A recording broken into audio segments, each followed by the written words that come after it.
जय हिंद सर।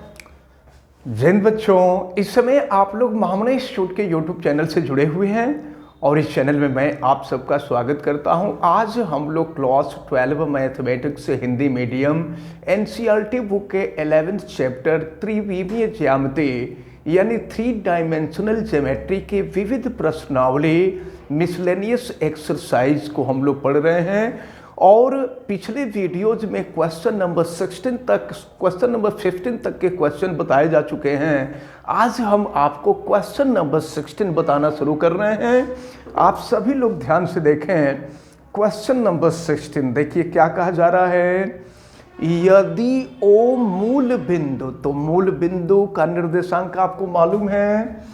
ओ मूल बिंदु यानी 0 0 0, ओ मूल बिंदु तथा बिंदु P के निर्देशांक। देखिए बिंदु P का निर्देशांक आपको दिया हुआ है और ये दिया हुआ है 1 2 -3 है। तो बिंदु P से जाने वाले तथा दिए गए समतल के लंबवत तल का समीकरण ज्ञात कीजिए।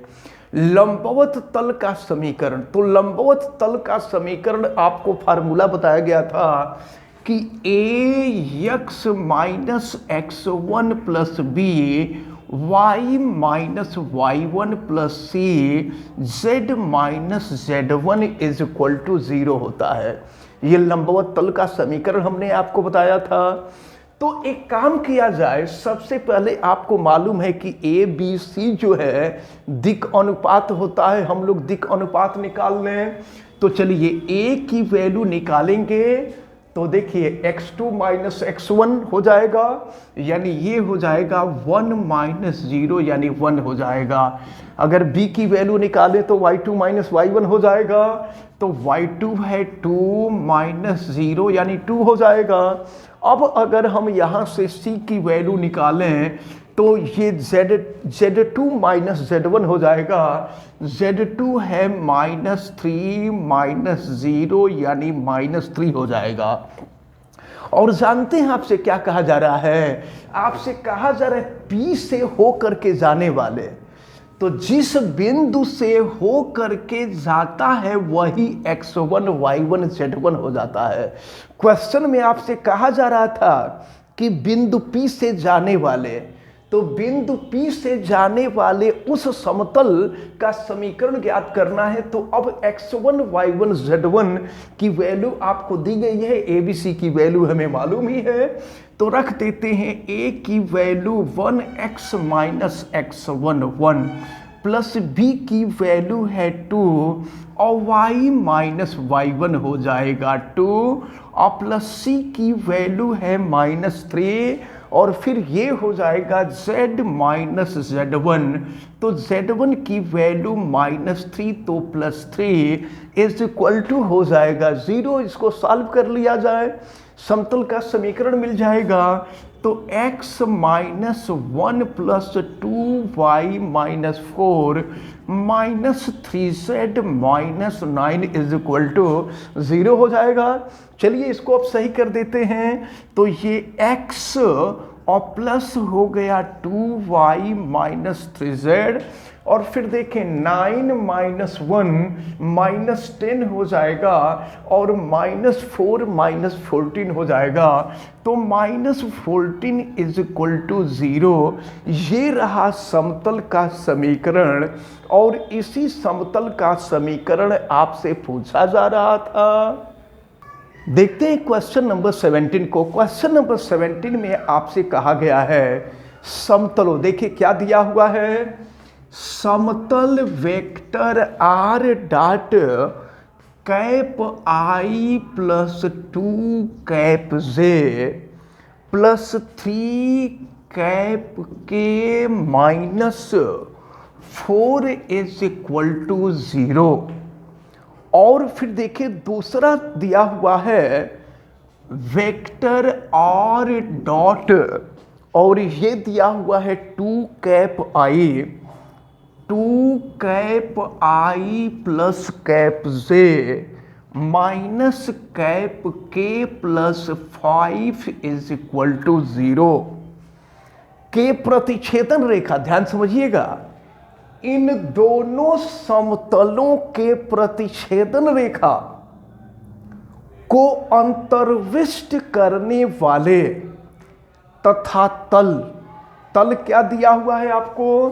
तल दिया हुआ है vector r dot 5 cap i plus 3 cap j minus 6 cap के प्लस 8 इज इक्वल टू 0 के लंबवत तल का समीकरण ज्ञात कीजिए।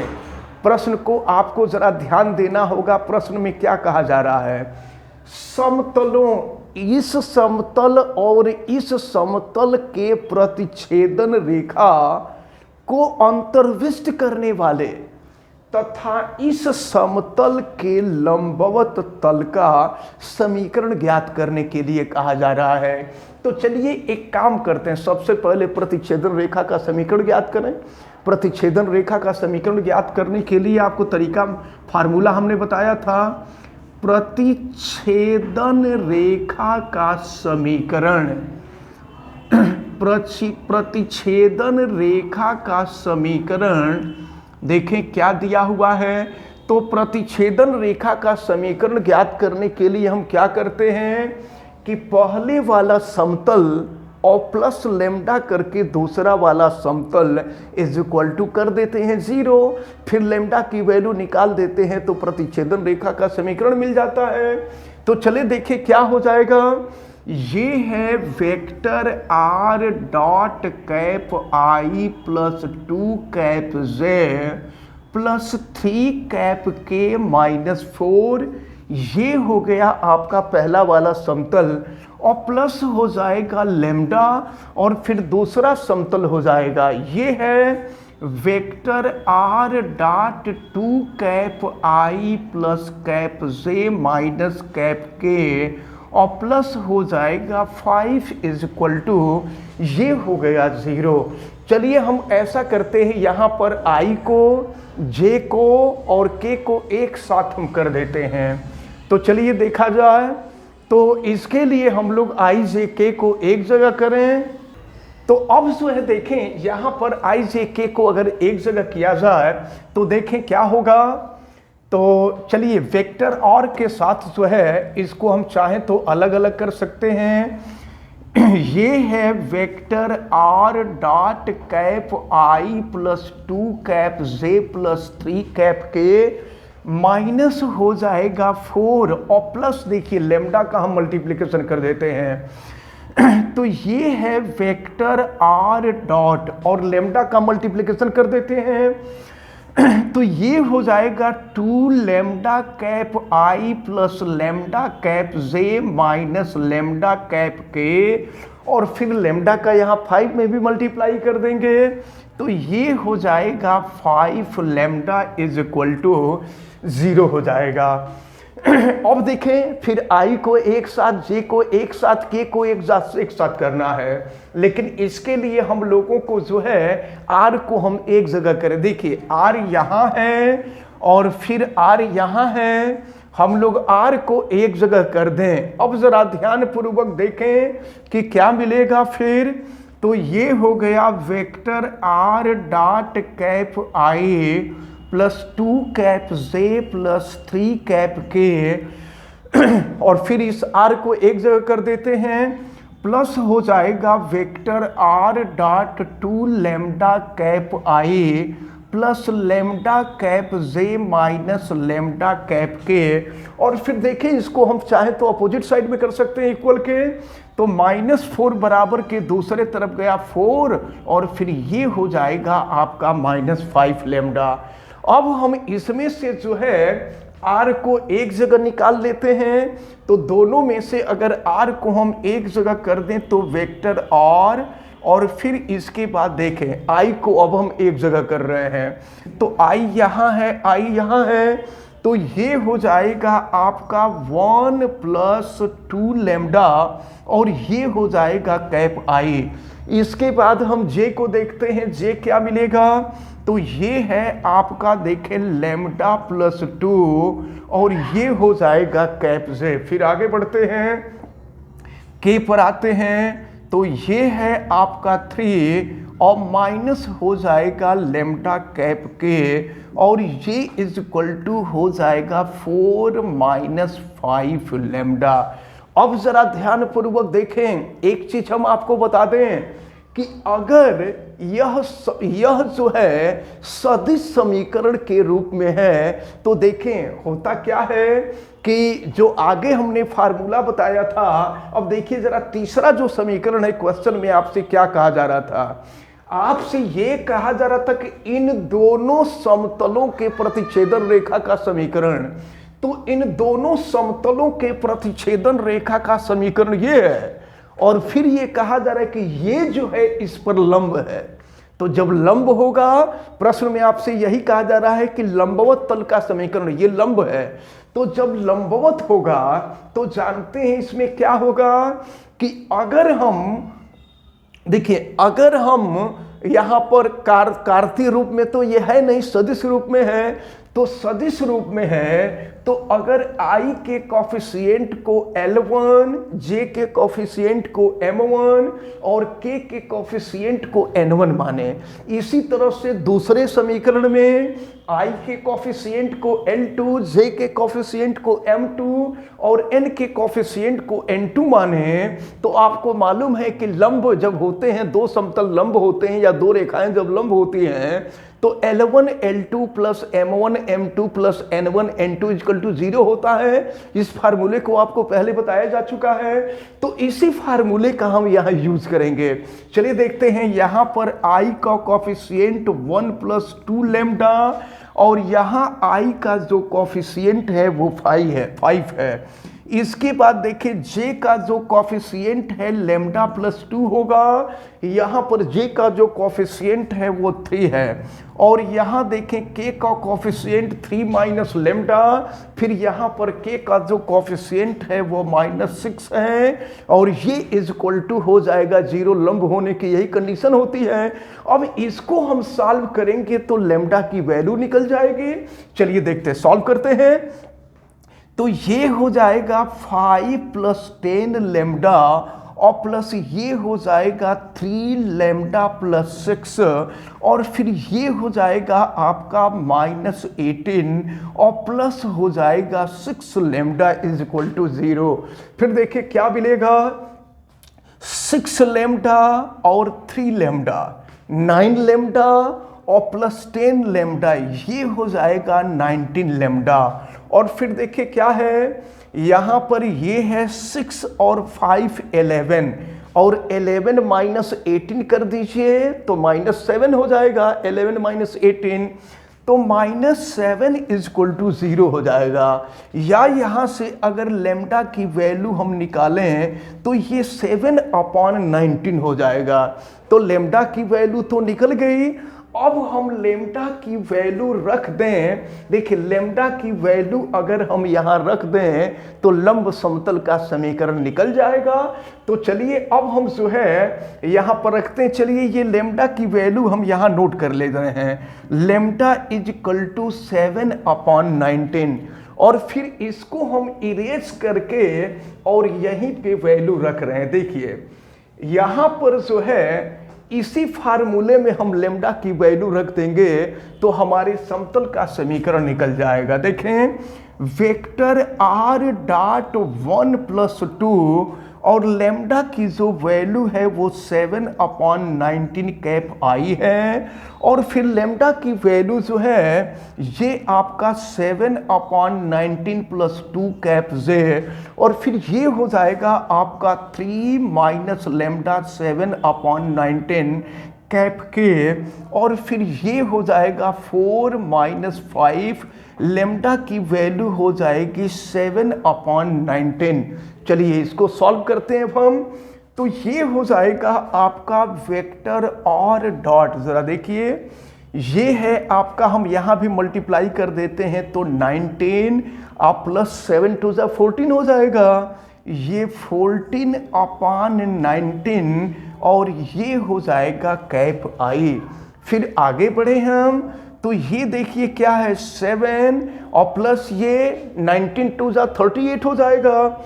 ये हो गया 38 अपॉन 19 कैप जे, और फिर ये हो जाएगा आपका ये 19 3 जा 57 हो जाएगा।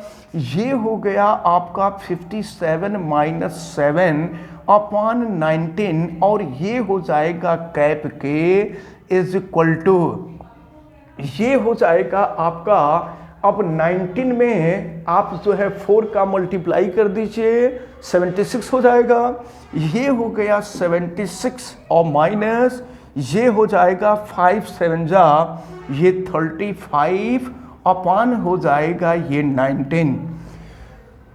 चलिए अब इसको हम सॉल्व कर लेते हैं। फिर ये हो जाएगा आपका वेक्टर और डॉट, देखिए ये है, इसको जोड़ लीजिए तो ये हो जाएगा 3 और फिर ये हो गया आपका 23 हो जाएगा ना, 23/19 हो जाएगा। और ये हो गया आपका क्या हुआ 9 4 13 हुआ और 33 हो जाएगा, 33 हो जाएगा। चलिए तो ये हो गया आपका 33/19 कैप आई। और फिर इसको अगर हम करें तो ये हो जाएगा आपका 45 हो जाएगा 738। ये हो गया 45/19 कैप जे, और प्लस यहाँ पर देखें 50 हो जाएगा। ये हो गया 50/19 और ये हो गया कैप के, और इज इक्वल टू यहाँ देखिए माइनस कर दीजिए तो ये हो गया 1 और ये हो जाएगा आपका 41 हो जाएगा ना। ये हो गया 41/19। आप चाहे तो 19 से दोनों साइड में मल्टीप्लिकेशन भी कर सकते हैं। तो जब 19 से मल्टीप्लिकेशन कर देंगे तो फिर देखिए क्या मिलेगा आपको, ये मिलेगा वेक्टर r डॉट 33 कैप आई, और प्लस ये हो जाएगा 45 कैप जे, और प्लस हो जाएगा 50 कैप के इज इक्वल टू 41। या तो इज इक्वल टू 41 कर दीजिए और माइनस या तो माइनस 41 इज इक्वल टू 0 कर देंगे। तो इस प्रकार जो है ये लंबवत समतल का समीकरण आपका प्राप्त होता है। तो ये आपका क्वेश्चन नंबर 17 रहा। क्लियर हो गया आप सभी लोगों को? Yes sir. चलिए अब जो है हम लोग आगे बढ़ेंगे और देखेंगे क्वेश्चन नंबर 18 को। इसको हम इरेज कर देते हैं क्वेश्चन नंबर 17, और फिर देखा जाए क्वेश्चन नंबर 18 में क्या आपसे कहा जा रहा है।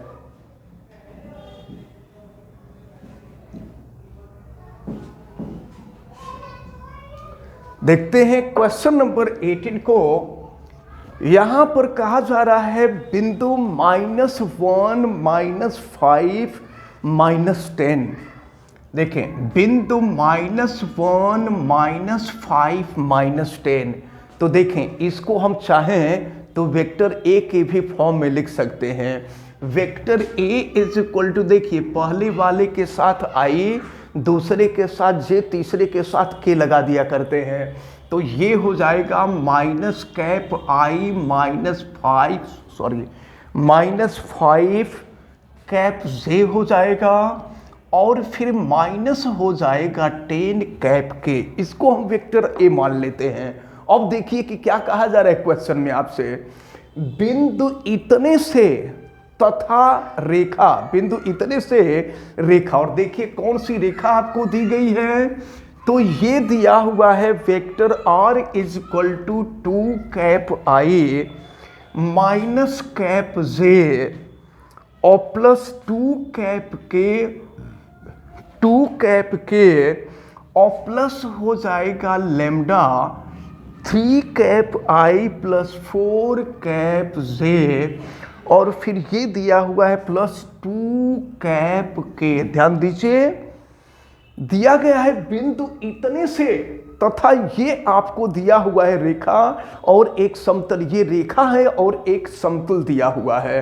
तो समतल जो दिया हुआ है आपको ये दिया हुआ है vector r dot cap I minus cap J plus cap के इज इक्वल टू 5 के प्रतिच्छेदन बिंदु के मध्य की दूरी ज्ञात कीजिए। प्रश्न को जरा समझ लीजिए।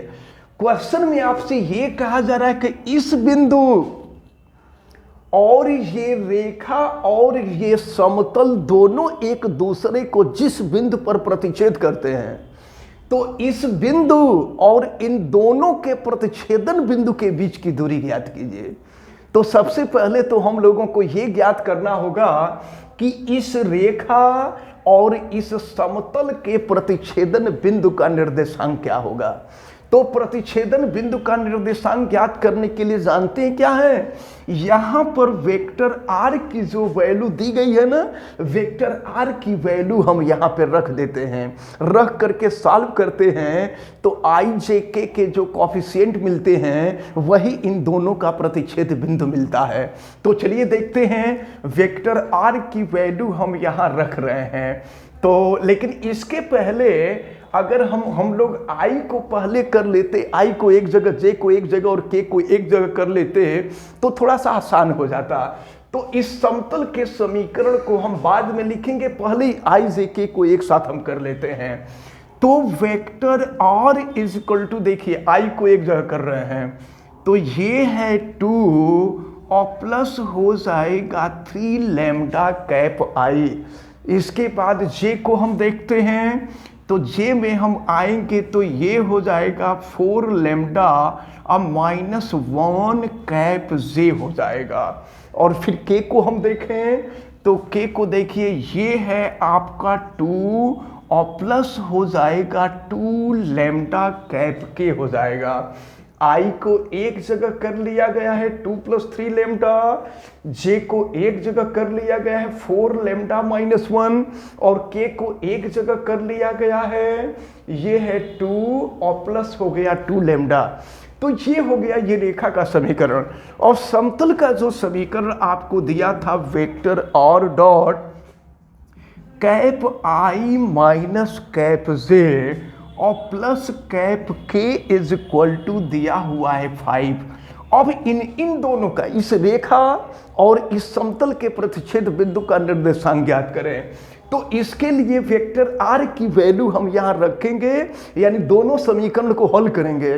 दोनों समीकरण को हल करेंगे तो आई जे के का जो निर्देशांक निकलेगा वही इन दोनों का प्रतिच्छेद बिंदु निकलेगा। चलिए वेक्टर आर की वैल्यू यहाँ हम रखते हैं 2 + 3 लैम्डा कैप आई, आर की वैल्यू रख रहे हैं, प्लस 4 लैम्डा -1 कैप जे और प्लस हो जाएगा 2 + 2 लैम्डा कैप के और ये हो जाएगा डॉट। देखिए ये वेक्टर आर की वैल्यू रखी गई है। अब ये डॉट हो जाएगा cap I minus cap J plus cap K और ये इज इक्वल टू हो जाएगा 5। इन दोनों का डॉट प्रोडक्ट ज्ञात करना है। चलिए डॉट प्रोडक्ट हम ज्ञात करते हैं। तो अब अगर इन दोनों का हम डॉट प्रोडक्ट ज्ञात करें तो देखिए आई का आई के साथ, जे का जे के कोफिशिएंट से, के का के कोफिशिएंट से, यहाँ आई को कोफिशिएंट 1 है और यहाँ आई को कोफिशिएंट 2 + 3 लैम्डा, तो 2 + 3 लैम्डा हो गया। फिर जे का कोफिशिएंट -1 है, जे का कोफिशिएंट यहाँ तो फिर माइनस और ये हो जाएगा 4 लैम्डा -1। फिर के का कोफिशिएंट देखिए क्या है, ये है आपका 2 + 2 लैम्डा और यहाँ के का कोफिशिएंट 1 और ये इज इक्वल टू हो जाएगा 5। चलिए सॉल्व करते हैं। फिर ये हो जाएगा आपका 2 + 3 लैम्डा -4 लैम्डा +1 और प्लस हो जाएगा 2 + 2 लैम्डा, ये इज इक्वल टू हो जाएगा 5। फिर देखिए क्या मिलेगा आपको, तो ये हो गया 2 लैम्डा + 3 लैम्डा 5 लैम्डा और माइनस हो गया 4 लैम्डा, तो प्लस लैम्डा हो जाएगा, ये हो जाएगा लैम्डा। और देखिए 2 + 1 3 और 3 + 1 5 हो जाएगा। तो ये हो गया आपका देखें 5 और ये इज इक्वल टू हो गया 5। तो फिर 5 से 5 कैंसिल हो जाएगा, लैम्डा इज इक्वल टू 0 हो गया। अब लेमडा की वैल्यू हम 0 रख देंगे। देखिए लेमडा की वैल्यू जब 0 रख दी जाएगी तो अब हमको जो है यहाँ पर ये जो लेमडा यहाँ पर दिया हुआ था ना, इस लेमडा के जगह पर 0 रख देंगे, तब हमको ज्ञात होगा कि ये जो रेखा का समीकरण दिया था, इस रेखा का समीकरण क्या है।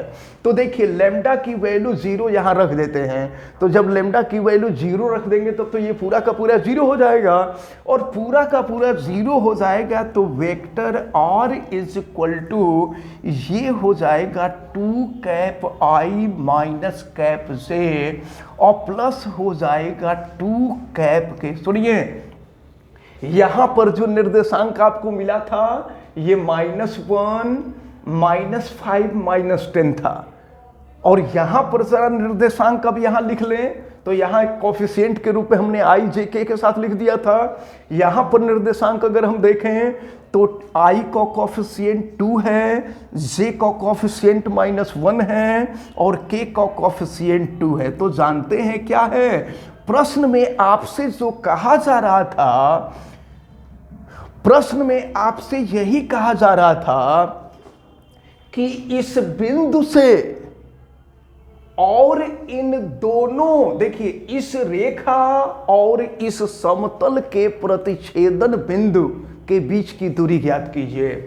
तो इस रेखा और इस समतल का जो प्रतिच्छेदन बिंदु है, ये बिंदु निकला है और ये बिंदु है, तो दो बिंदुओं के बीच की दूरी ज्ञात करने का फार्मूला आपको मालूम है, हम उसी फार्मूले का यूज कर देते हैं। चलिए अगर इसको हम a माने हैं तो इसको b, चलिए इसको हम कैपिटल A लिख लेते हैं, इसको कैपिटल B लिख लेते हैं।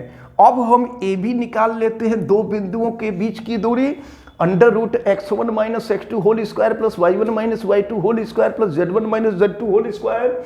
तो देखिए क्या होगा, ये है -1 और -2, देखिए -1 और फिर माइनस फार्मूले में -2 का होल स्क्वायर प्लस हो जाएगा ये आपका -5 और माइनस ये फिर -1 हो जाएगा, तो ये हो जाएगा +1 का होल स्क्वायर।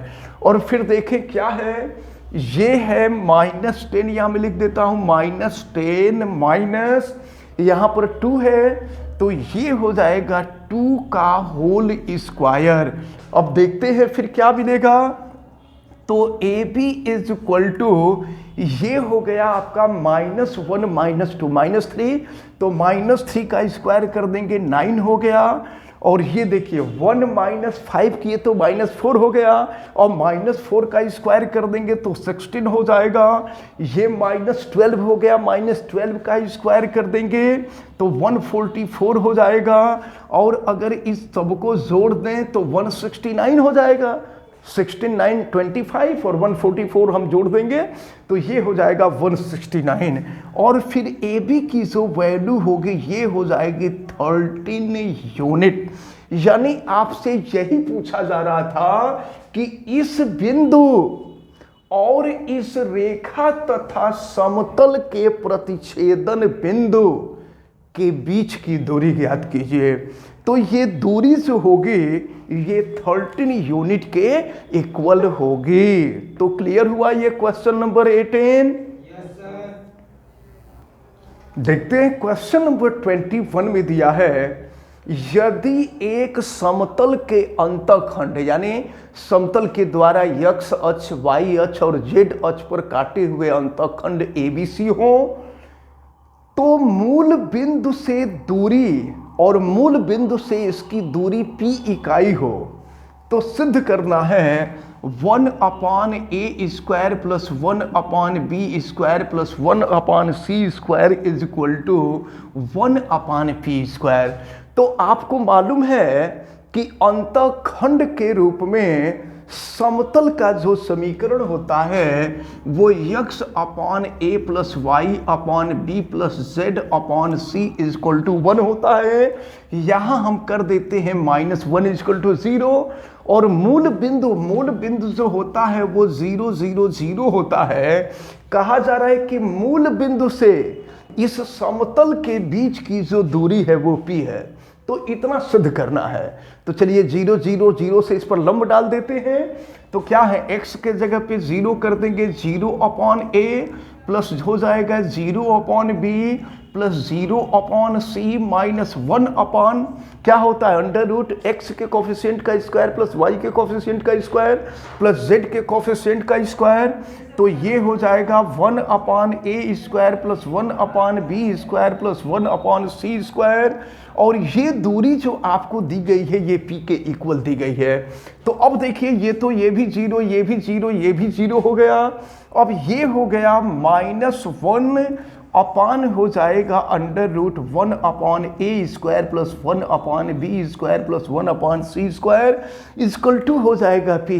अब देखिए p को लेफ्ट में ले जाते हैं, इसको राइट में लेके चले जाते हैं, तो ये मिल जाएगा आपका -1/p इक्वल टू ये हो जाएगा under root 1/a square plus 1/b square plus 1/c square.